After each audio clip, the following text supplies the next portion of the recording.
क्या हाल है गाइस, ठीक ठाक हो।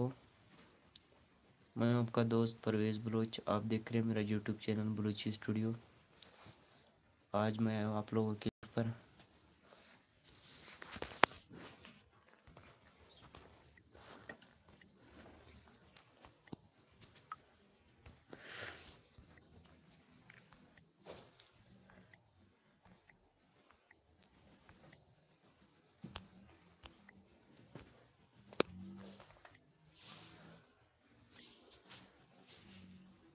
ये हमारी दुकान है, इस पे मैं काम कर रहा हूँ भाई।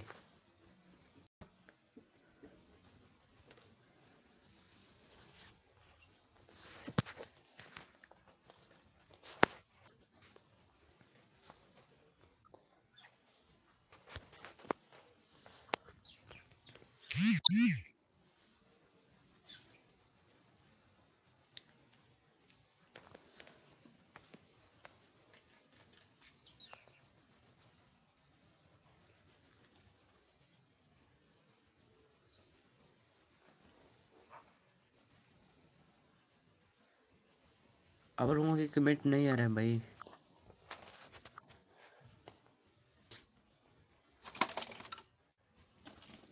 ना तो आप लाइक दे रहे हो, ना तो आपकी कमेंटें आ रही है। मैं तो इधर अकेला बैठा हूँ ना।